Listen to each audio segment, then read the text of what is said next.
হযরত মুসা আলাইহিস সালাতু ওয়াস সালামের ইন্তেকালের পরে হযরত দাউদ আলাইহিস সালাতু ওয়াস সালামের যুগে সমুদ্রের তীরে একটা জাতি বা গোত্র বসবাস করত গো। এই জাতি বা গোত্রের নাম ছিল আয়লা। আয়লা নামক ওই গোত্রের মানুষগুলিকে আর আল্লাহ এমন কোনো নিয়ামত নাই রে যে নিয়ামত আল্লাহ তাদেরকে দেয় নাই, সব ধরনের নিয়ামত দিয়েছে। একে তো তাদের উপর থেকে ভয় ভীতি আল্লাহ সরায় নিয়েছে, শত্রু বাহিনীর আক্রমণ যেন তাদের উপরে না হয় জন্য আল্লাহ তাদেরকে শক্তিশালী জাতিতে পরিণত করছে। সমুদ্রের কাছে তারা বসবাস করত, আবার দিকে সমুদ্রের বাতাস তারা গ্রহণ করত, আর সমুদ্র থেকে তাজা তাজা মাছ তারা প্রতিদিন উঠায় এগুলা ফ্রাই করে তারা নিজেরা খাইত, ওইগুলা বিক্রি করে তাদের জীবন জীবিকা নির্বাহ করত, তারা জীবন জীবিকা চালাইত। এমন কোন নিয়ামত নাই রে মুমিন আমার আল্লাহ তাদেরকে দেয় নাই গো, সব নিয়ামত আমার আল্লাহ তাদেরকে দিয়েছে। আসমান থেকে আল্লাহ অনেক তাদের জন্য রিজিক দিত। আরে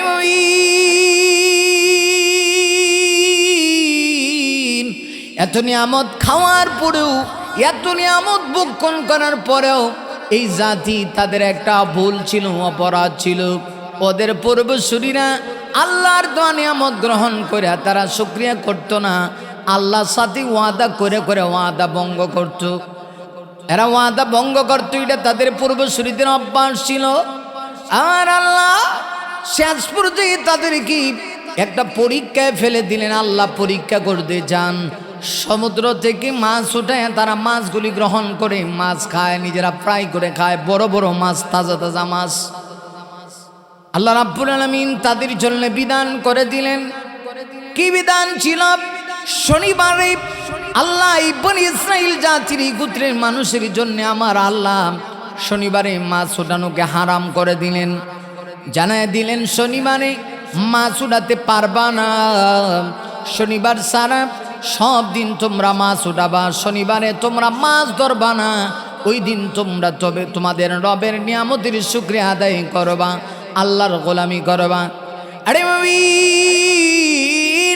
কিন্তু এই জাতি বড় কমবক্ত জাতি ছিল, বড়ই না ফরমান জাতি ছিল। আল্লাহর নিয়ামত খাইয়া তারা শুকরিয়া করে নাই। না, আমার আল্লাহর নিয়ামত পাইয়া নিয়ামত খাইয়া যারা না শুকরিয়া করে, আল্লাহ রাব্বুল আলামিন পবিত্র কোরআনের ভিতরে বলেন, লা ইন শাকারতুম লা আযীদান্নাকুম ওয়া লা ইন কাফারতুম ইন্না আযাবী লাশাদীদ।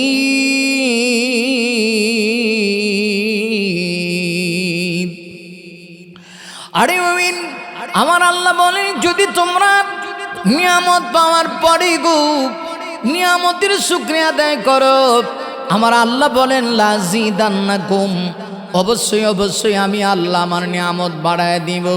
ওয়ালা ইন কাফারতুম, আর যদি তোমরা নিয়ামত খাইয়া নিয়ামতের না শুকরিয়া করো, মুমিনরা জেনে রাখো আমার আল্লাহ বলেন ইন্না আযাবী লাশাদীদ, আমার আযাব অত্যন্ত কঠোর, আমার আযাব তোমাদেরকে পাকড়াও করবে।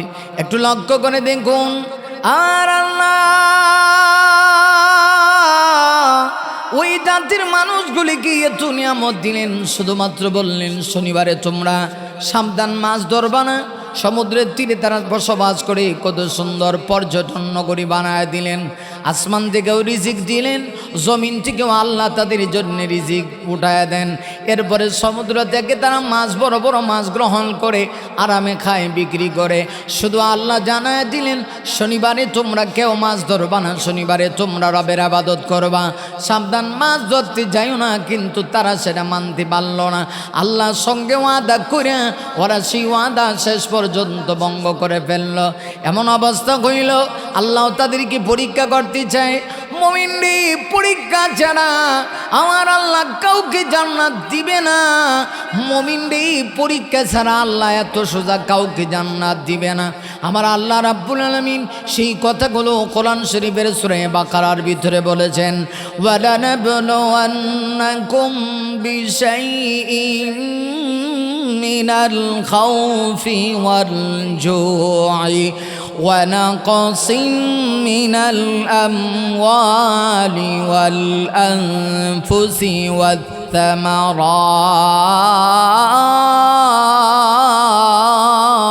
الثمرات وبشر الصابرين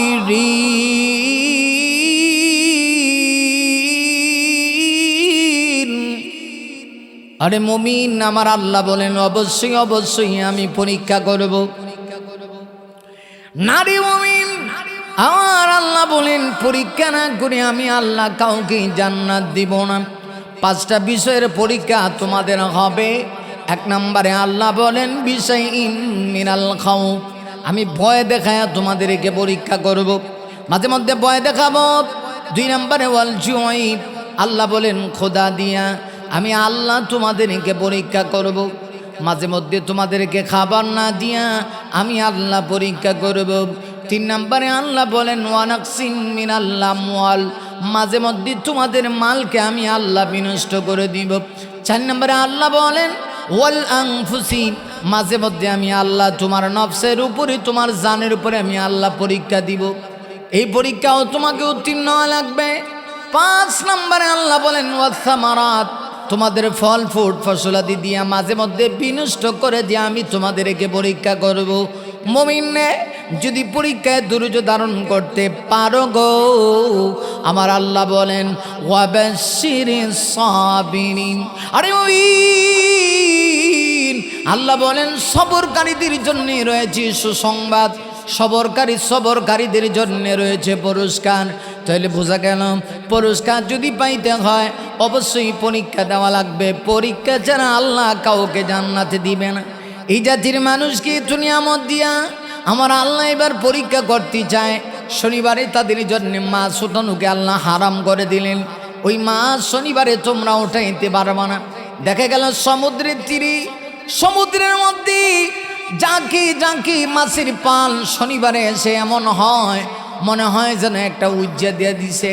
এমন অবস্থা, মাছের একটা প্রতিযোগিতা, কে কার আগে উঠবে।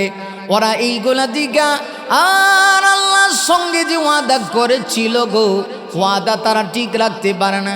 রাত্রিবেলা যখন স্বামীরা পুরুষেরা যখন স্ত্রীদের কাছে যাইতে চায়, স্ত্রীরা পর্যন্ত স্বামীদেরকে কাছে যাইতে দেয় না। ওরা ডাক দেয়া বলে যাও গা শনিবার, আজকের এই শনিবারে এত মাছ, যদিও আল্লাহর সঙ্গে ওয়াদা করেছ ওয়াদা ভঙ্গ হবে না, আজকে জাল পেতে রাখো, আজকে মাছ ধরবা না।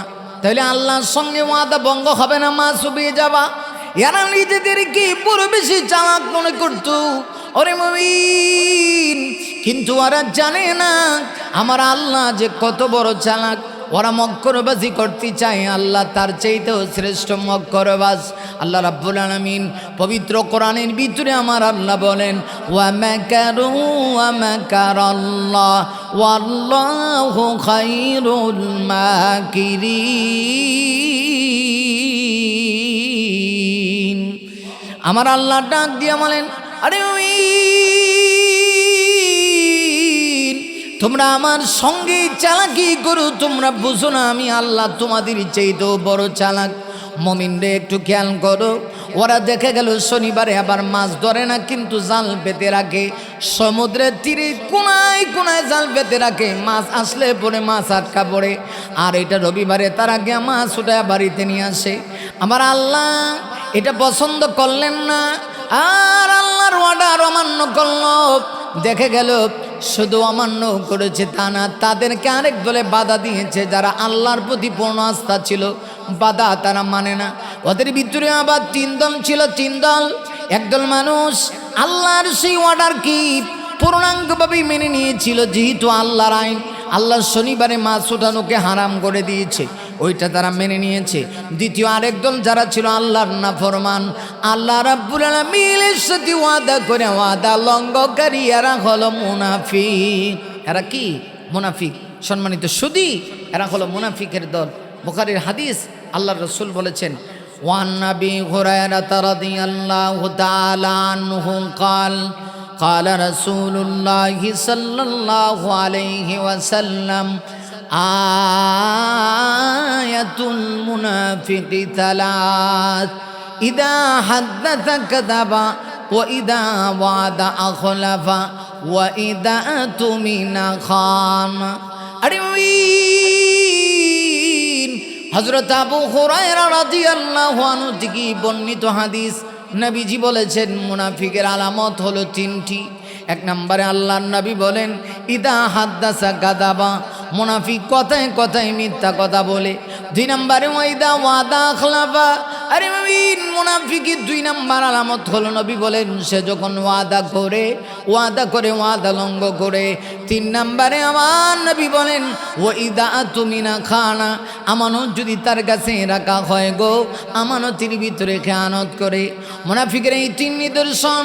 মুনাফিক আল্লাহর সঙ্গে ওয়াদা করি, ওয়াদা ঠিক রাখতে পারবে না গো। ওরা ওয়াদা ঠিক রাখতে পারে নাই, লোভ সামলাইতে পারে নাই। আল্লাহ রাব্বুল আলামিন ওই বিষয়টা মাইন্ড করছেন। আমার আল্লাহর কাছে এটা পছন্দ হয় নাই গো। আমার আল্লাহর পরীক্ষায় তারা ঘেরে গিয়েছে। অবশেষে দেখা গেল তাদের ভিতরে তিন দল ছিল। এক দল মানুষ এমন ছিল যেই দলের মানুষগুলি তারা আল্লাহর আইনকে মেনে নিয়েছিল। দ্বিতীয় আরেক দল যারা ডাইরেক্ট আল্লাহর সাথে ওয়াদা করে ওয়াদা লঙ্ঘ করেছে। তৃতীয় আরেক দল তারা মাঝখানে, না আল্লাহর আইন মানছে না মাছ উঠানো, তারা মাছ উঠানো আবার উঠায়ও নাই। এর মানা হলো এরা নিশ্চুপ, এরা অপেক্ষা করতেছি দেখি কি হয়। দেখে গেল হঠাৎ করে তাদের সব কিছুর পরিবর্তন, এমনভাবে পরিবর্তন, আসমান থেকে কোনো জ্বর আসলো না, কোনো বৃষ্টি আসলো না, কোনো গজব নাই, জমিনও কোনো ধরনের ফাটন সৃষ্টি হয় নাই, ভূমিকম্প হয় নাই। রাতের বেলা তারা ঘুমাইতে গেছে, ঘুমানোর পরে যখন তারা ঘুমাইতে গেছে হঠাৎ করে একটা বাতাস আসছে। বাতাস আসার সঙ্গে সঙ্গে তাদের সব কিছুর পরিবর্তন হয়ে গেল গো। তাদের অবস্থা এমন হয়েছে প্রত্যেকটা মানুষ রাতের বেলা ঘুমানোর পরে ঘুম থেকে যখন জাগ্রত হয়েছে বাতাস গায়ে লাগছে, ওইটা দেখে তাদের অঙ্গের পরিবর্তন, হাতগুলি লম্বা লম্বা হয়ে গেছে, চেহারা বিকৃত হয়ে গেছে গো, বানরের মতো চেহারা হয়ে গেছে। মানুষ আর তারা থাকতে পারে নাই। আল্লাহ রাব্বুল আলামিন এই জাতির মানুষগুলি কি আমার আল্লাহ বানরে পরিণত করেছে। এর কারণ কি? আল্লাহ রাব্বুল আলামিন বলেন মুমিন রে, আরে মুমিন, আর আল্লাহ বলেন ইন্না বাতশা রাব্বিকা লাশাদীদ, আমি আল্লাহ ধরি না কিন্তু ধরলে তো তাড়াতাড়ি ছাড়ি না। আল্লাহর সাথে যারা নাফরমানি করেছে যুগে যুগে আমার আল্লাহ তাদের কি ধরেছি। ফেরাউন আল্লাহর সাথে গাদ্দানি করেছে, আমার আল্লাহ ফেরাউনকেও শেষ পর্যন্ত মিশরের নীল নদীতে ডুবাইয়া আমার আল্লাহ ফেরাউনকে শেষ করেছে। ফেরাউনের ক্ষমতা কম ছিল না।